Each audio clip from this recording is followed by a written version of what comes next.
মঞ্চে আসছেন আজকের অনুষ্ঠানের সম্মানিত প্রধান অতিথি এফবিসিসিআইয়ের সম্মানিত সভাপতি জনাব আনিসুল হক। মানুষ সংঘবদ্ধ হলে পৃথিবী বদলে যেতে পারে,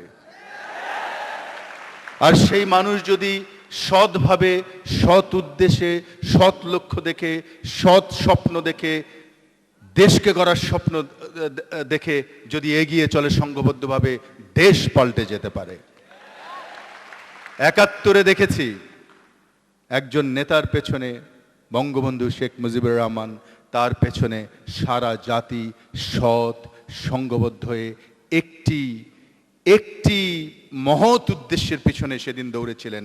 সেটা হলো একটি স্বাধীন দেশ প্রতিষ্ঠা করা। পৃথিবীর কোনো শক্তি সেটি আটকে রাখতে পারেনি। আজকে আমি আমিন সাহেবের বক্তৃতা শুনেছি, আমি আপনাদের স্বতঃস্ফূর্ততা দেখেছি। আমি বিশ্বাস করি ডেস্টিনি পরিবার আজকে এই 2.5 মিলিয়ন এই সংখ্যার এই পরিবার, যারা প্রতি বছর 30,000 ওরিয়েন্টেশন কোর্স করছেন, 30,000 ওরিয়েন্টেশন প্রোগ্রাম নিচ্ছেন, যারা এত ইনকাম ট্যাক্স দেন, যারা এত ডিস্ট্রিবিউটরের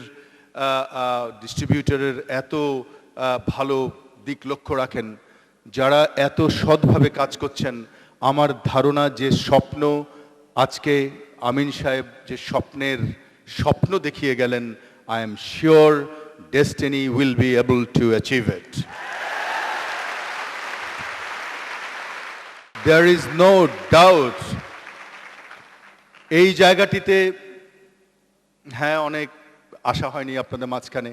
আমি আপনাদের সঙ্গে আজকে মোটামুটিভাবে প্রতিজ্ঞা করে গেলাম, আগামী যে কদিন আমি এফবিসিসিতে আছি, please be with me, I will try to do everything for you. এখানে যে কাজগুলো করা দরকার, সরকারে যারা আছেন, সরকারের যারা চালান, তাদের সঙ্গে আই এম শিওর আমাদের যারা এই ডেস্টিনির যিনি চেয়ারম্যান, তিনিও একজন অত্যন্ত সম্মানিত ব্যক্তি এদেশের। আমি I am sure he is a very influential man. তবুও ট্রেড হাউস থেকে আমার মনে হয় যে আমরা আসেন, take me with you where you have the problem and let us try to communicate with the administration. তাহলে অনেক কিছু সহজ হয়ে যাবে। আজকে আমি এই যে আমাদের ভোক্তা আইন অথবা মাল্টি লেভেল মার্কেটিং আইন যার কথা বলছেন, এই জন্যে যেটি প্রয়োজন সেটি হলো সরকারের সঙ্গে যোগাযোগ এবং সরকারের সঙ্গে স্পষ্টভাবে, পরিষ্কারভাবে নিজেদের তুলে ধরা। আমি রিকোয়েস্ট করব ডেস্টিনির কর্তৃপক্ষকে যে আপনারা কোনো একটি অনুষ্ঠানে সম্মানিত প্রধানমন্ত্রী, যিনি এদেশের জন্য ডিফারেন্ট স্বপ্ন দেখছেন, তাকে নিয়ে আসুন, চেষ্টা করুন। তিনি জনমানুষের নেত্রী, তার জন্যে আপনাদের সমস্যা বুঝতে মোটেই কঠিন হবে না, and things will be very very easy.